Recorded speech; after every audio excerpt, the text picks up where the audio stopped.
Southern New England's trusted news source. Yeah, that sounds good. ABC6 News at noon. And a good afternoon to you folks. Thanks for joining us today. I'm Casey Cans. We are going to start with the weather. A lot happening out there today as we take a live look outside on this lunch hour. Quick change from how the day started. Really nice sunrise this morning. But Chelsea, rain now moving through. What's the rest of the day look like? Yeah, we were so lucky to get one final sunrise of summer 2022. Fall officially begins at 9:04 p.m. And there's a cold front that's been working through slowly today, and that's bringing the rain and the thunderstorm activity. We had a wave come through around 8:30 to maybe 9:30 or so, and there's another round of some heavy rain building in from the west. Now down in the westerly area, you can see some soaking rain, a lot of frequent lightning showing up on the radar right now, and there may be some gusty winds in these thunderstorms, and this activity is going to continue to move eastward as we head through the coming hours. You can see a line of heavier rain up to our north, off to our west, and this line continues to work through as the day progresses. This is a cold front coming through, and it's going to usher in some big changes here in southern New England. We're sitting at 70 degrees right now in the Providence area. Dew points are in the upper 60s. It's really muggy outside with the breeze coming in out of the southwest. Some gusts along the coastline, 20 to 30 miles per hour, still from the southwest. But look up in Springfield. That breeze is now coming in from the west to the northwest as that front starts to come through. All of us switch over with a breeze coming in from the northwest, and look at the temperature trend over the course of the rest of the day. Temperatures from here on out are dropping. We continue to see on and off heavy rain and thunderstorm activity through about maybe 4 or 5 o'clock. From there, you start to dry out, we start to clear out, and temperatures by tomorrow morning will be down to the 40s. I'll have a look at a chilly Friday ahead of us coming up in just a few minutes. Casey? Oh, that is a big drop. All right, Chelsea, thanks. We'll check back in. We are following today breaking news out of North Attleboro. The town now under a boil water notice. Town officials say E. coli found in a recent routine water sample collection. Town officials urging residents to boil all water. Also throw away any ice, drinks, formula, or uncooked foods that were prepared with water either yesterday or today. The town going to host a bottled water distribution event. That'll be at 3 o'clock today. It'll be at the Department of Public Works garage on Smith Street there. The school superintendent says North Attleboro schools shut down water fountains and also implemented new safety protocols in kitchens.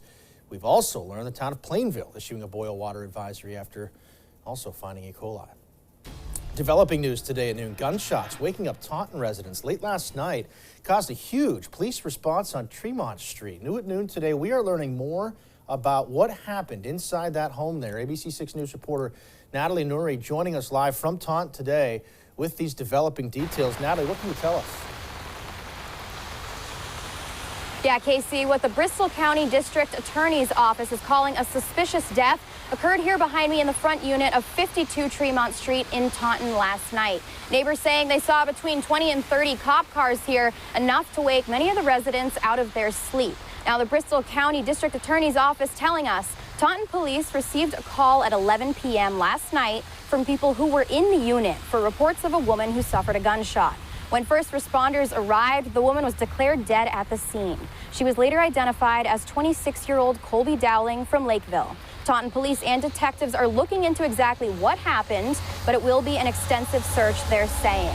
Now, we spoke to a few residents as well as neighbors who didn't want to be on camera, but they were saying this was quite the scene last night. And again, this is still a very active and ongoing investigation, so stay tuned with ABC6 as we hope to bring you updates on this soon. For now, reporting live in Taunton, Natalie Nori, ABC6. Hi, Natalie. Thank you. Our schools now checking in there. Another day of uncertainty for Providence public school students that rely on public transportation to get to school. RIPTA canceling routes to 4 more schools today, meaning some students had to go to Kennedy Plaza to get the bus. ABC6 News reporter Yanni Trigel is joining us live in the newsroom today after speaking to some of those students. Yanni? Casey, it was the second straight day of cancellations, and RIPTA has advised students at affected schools to go to other bus stops like Kennedy Plaza, which is where hundreds of high schoolers across the city convene to be able to get to class. Some of the ones I spoke with saying these ongoing issues with the public transit service are getting out of control. You can just get off at a random stop and not walk because it's too packed sometimes. For a second straight day, RIPTA canceling multiple bus services throughout the city, putting a burden on many high schoolers who rely on public transportation to get to school. RIPTA says this week's cancellations are due to critical staff shortages. Students getting on alternate bus routes at Kennedy Plaza Thursday telling ABC6 these issues have been going on for a long time now. Sometimes it won't even show up, the bus. Like, I'll say a scheduled time and they won't show up. Students at Central, Classical, Hope, and Mount Pleasant high schools affected by the cancellations the past 2 days. RIPTA saying students who usually rely on the bus service to go to Kennedy Plaza in the meantime. But one parent ABC6 spoke with off camera said her child has no way to get to school due to these bus issues. Other students say they've had to adjust their schedules to be able to get to class before the bell. I've seen friends come into like second period late. It's tough. It's an adjustment. Before I would be able to wake up maybe 6:50, it's fine. And now it's like 6:30, so. And the issues aren't just in the morning, with delays going into afternoon commutes and also into the night, leaving these high schoolers waiting for buses after their practices wrap up. So it'll take like an hour or two, and I'm waiting here at KP at like 8, 9 o'clock. Here at KP at like during the late is not the best situation. And then having to get home late, then sleep late, then waking up early, like it does create difficulties with that. Some of the students also telling me that they have not gotten their free bus passes that they typically will get on the first day of school from RIPTA. They've been relying on bus drivers just letting them to board these buses for free in the meantime. In the newsroom, Yanni Trigelis, ABC6 News. Certainly an issue. Yanni, thank you for that. ABC6 also continuing to follow the developing news involving the Boston Celtics. Celtics head coach Ime Udoka may be in trouble with the team. ESPN reports Udoka facing a season-long suspension. They also reported this morning Johnston's Joe Mazzulla expected to take over as the Celtics interim head coach. ESPN reports Udoka likely to face that suspension for his role in a consensual relationship with a female staff member. Udoka is about to head into his second year as head coach of the C's. Of course, led them to the Eastern Conference title and back to the NBA Finals last season. Checking some consumer news today, Massachusetts National Grid customers could be facing a steep increase, citing the high price of natural gas used in generating the power. The utility company said winter electricity rates taking effect on November 1st could increase by 64%. National Grid says the monthly bill of a typical residential electric customer using 600 kilowatt hours will increase from $179 to approximately $293 this winter. When the war broke out, we saw worldwide energy prices just skyrocket. And they've remained high. Everything's going up. You can't go to the grocery store without spending $100, so definitely not looking forward to the gas bill this winter. And Eversource, the state's other major electric utility, plans to file proposed rate changes with the Department of Public Utilities in November for changes to take effect on January 1st. Last winter, Eversource proposed increase was about 25%. And a warning for parents today in the fight against the opioid crisis in southern New England. Listen to this. The DEA's New England branch with a warning about rainbow-colored fentanyl. Looks like the popular candy Sweet Tarts. The colorful fentanyl comes in pills, powder, and blocks. The blocks even look like sidewalk chalk. They say drug traffickers created it to entice kids and drive addiction in young adults. Any size, color, or shape is extremely dangerous, and if found, you should immediately call 911. They say the alarming new trend has been seized in 18 states. Still to come today at noon, how New York's Attorney General says former President Trump has enriched himself through fraud and misrepresentation, and how Trump is responding to those accusations today. And a coronavirus update when Moderna's CEO says more of its updated bivalent COVID vaccine will be available to you. We'll check in on that coming up when ABC6 News at Noon continues after this.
Checking some national headlines today. The New York Attorney General suing former President Trump for $250 million. The massive civil lawsuit, which also includes Trump's 3 eldest children and the Trump Organization, saying the former president lied about his net worth, inflating it by billions of dollars. ABC's Rena Roy has the latest. Yet another legal challenge for former President Trump. New York Attorney General Letitia James accusing the Trump family of, quote, staggering fraud, suing Trump and his 3 eldest children for $250 million. There's no question the details here are damning. When you read through the 220-page document, it's not a good look for Donald Trump. The lawsuit says for 20 years, Trump, with the help of Don Jr., Ivanka, and Eric, grossly inflated his net worth by billions of dollars. Claiming you have money that you do not have does not amount to the art of the deal. It's the art of the steal. James accusing the Trumps and 2 corporate executives of preparing hundreds of fraudulent and misleading financial statements that overstated the value of nearly every property they own, including golf courses, hotels, Trump's own apartment in Trump Tower, and his current home, Mar-a-Lago. The lawsuit says Mar-a-Lago is worth $75 million, but Trump valued it at $739 million based on development potential that doesn't exist. James says Trump deceived banks into lending him money on more favorable terms than he deserved. It is a tale of 2 justice systems, one for everyday working people and one for the elite, the rich and the powerful. The former president denying those claims in an interview on Fox News. This was just a continuation of a witch hunt that began when I came down the escalator at Trump Tower.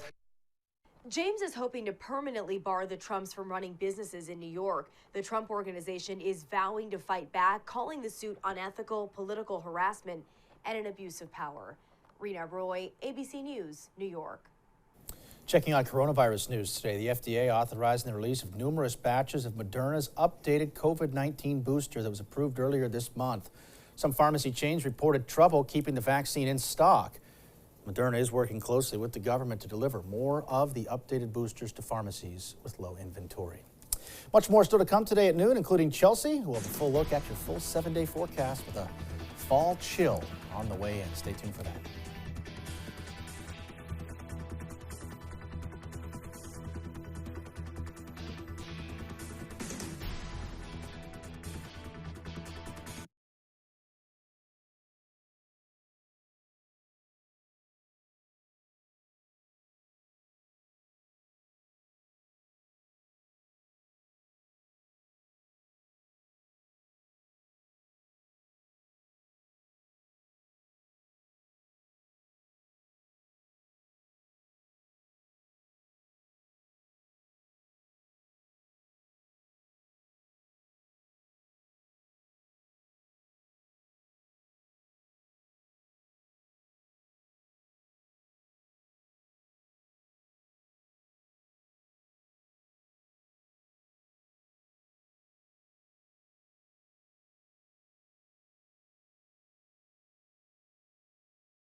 And now, your ABC6 Storm Tracker weather with meteorologist Chelsea Priest.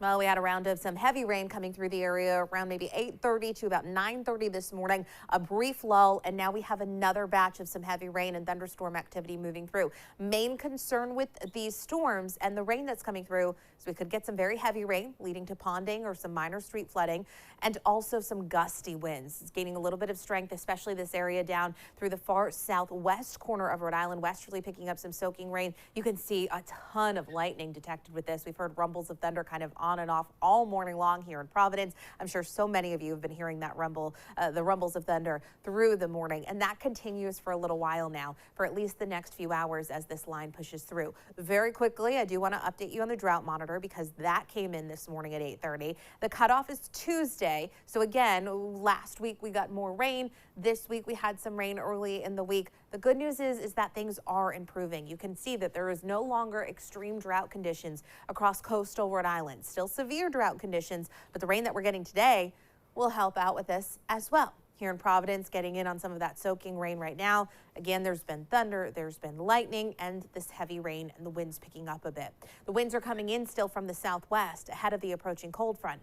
Temperatures in the low to mid 70s for most of us, upper 60s now for inland spots. These again are our warmest temperatures of the day. From here, we're going to start to see temperatures dropping pretty quickly. Right now, we still have the breeze from the southwest, anywhere from about 10 to 20 miles per hour. Some gusts starting to show up, closer to 30 miles per hour in New Bedford, so getting breezy, especially along our coastline.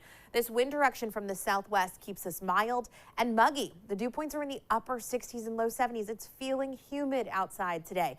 That being said, as this cold front comes through, these winds are going to shift. We head into about 3 or 4 o'clock, and you can see the worst of the rain and thunderstorm activity is now pushing offshore. Winds are coming in from the northwest. It's going to stay breezy, 25 to 35 mile per hour wind gusts. That continues through much of the day tomorrow. With this, winds bring in much cooler weather, and our temperatures by tomorrow morning will be in the 40s to start the day, with highs tomorrow only in the upper 50s for our first full day of fall. Here's a look over the past 6 hours. First batch came through, impacting mostly inland locations. Second batch coming through now, focusing in on coastal locations with more steady rain just behind the thunderstorm activity. So again, we're going to track that for the remainder of the day and into the early to middle part of the afternoon. This cold front is going to help guide Fiona away from the Atlantic seaboard. Still a Category 4 hurricane. We got an 11 a.m. update from the National Hurricane Center, moving north-northeast at 15 miles per hour. Bermuda under hurricane warnings. That track of Fiona continues to lift towards the north, but again, staying far away from the eastern seaboard as we head through the end of the week and into the weekend. But we do have this high surf advisory in place for tomorrow, not only for people getting in the water, there may be some beach erosion. And if you're going to check out the big waves coming in from that storm out over the ocean, use caution. You can get swept away very easily and it can become very dangerous. For us here, this rest of this afternoon, cold front comes through. You can see the heaviest of rain pushing away from us by about 4, 5, 6 o'clock. We clear out from west to east. Winds have shifted. Overnight, we wake up to clear conditions and chilly temperatures. Tomorrow stays sunny, breezy, and chilly. We head into Saturday. Temperatures on Saturday morning should be in the low to mid 40s. You factor in any sort of breeze and you feel even cooler. We're looking at an additional ½ inch to up to an inch of rain falling for the rest of the afternoon in the coming hours. So we are looking at a good amount of rain today. Overnight, though, we clear out, we stay breezy, we cool down. Friday looks breezy and chilly, highs only in the upper 50s. Saturday starts chilly, and then from there, Sunday is a bit more seasonable with highs in the low 70s. Casey? All right, Chels, thank you. Well, there's a new student walking the halls at Dighton Elementary. Coming up, he has 4 legs, and he's got lots of fur. We're going to introduce you to Okie the Comfort Dog. That's just ahead on ABC6 News at noon.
Continuing our coverage of back to school, schools are officially back in session across southern New England, and it's no secret that kids have had to deal with a lot in recent years. COVID certainly taking its toll, as has the threat of school violence. And that prompted the Dighton-Rehoboth School District to try and help.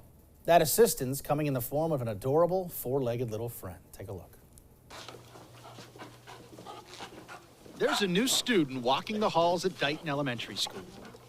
Oh, he fills my bucket every morning. He is fitting in extremely well. Meet Oki, the school's 16-week-old new comfort dog. Well, Oki's day primarily consists of just being, the center of attention. Bill Rooney's the district superintendent and says Oki is already doing his job wonderfully. We want everybody to feel like they belong, and I think that the more comfortable you can make the school environment, the more kids are comfortable, and the higher level of learning takes place. Oki's handler is school resource officer Stephen Hathaway from the Dighton Police Department, who says he also notices Oki making it more comfortable for students to come up to him. Before, it was tough for kids to come up and say hi, but now with the dog, it doesn't matter where I am, who's coming through the hallway, they want to come in and say hi. And it's not just the students that Oki is having a positive impact on. He just brings that, like we said, that calming factor. He puts that smile on your face. I mean, instantly inside, you feel that warmth, you feel happy. Principal Lynn Desert and Assistant Principal Caitlin Lima both saying little Oki is already part of the faculty family. So staff come in the morning, typically check in, say good morning, but when the dog's there, everybody's in there. Everybody's talking. Look how cute he is. And again, it all goes back to helping kids feel comfortable being back in school again. Our mission right now in our school is we belong. And so that is exactly what we want the school to feel like. You belong.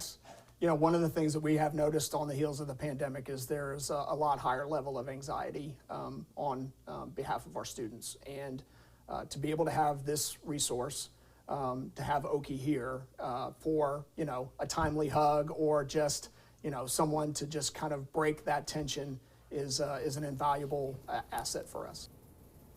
Say Oki's fitting in just fine. Still to come today at noon. Chelsea, another look at that rainy afternoon forecast. We'll check in with her next.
Kind of a blah day out there right now. It didn't start that way, though. No, we managed to get one little line of sunshine for our final sunrise of the summer of 2022. Fall begins at 9:04 It is rainy outside right now. We had some heavy rain this morning, then we had a little lull, and now that rain is filling right back in. There's a ton of lightning down through South County right now. Main concern, some gusty winds, some heavy rain could lead to some ponding or some street flooding. That will continue, but you can already see the back edge of the rain through far western Mass, western Connecticut. Winds are going to shift behind this line of rain, and it stays gusty overnight, but the wind comes in from the northwest. Tomorrow morning is going to be a wake-up call. This morning we started the day in the upper 60s. Tomorrow, upper 40s, 20 degrees cooler. You're going to feel that tomorrow morning, Yep. I'd say. All right, Chels, thank you for that. Thank you, folks, for watching as well. The news continues. First and forward for news and weather anytime. Check us out at ABC6.com. Have a great rest of your day.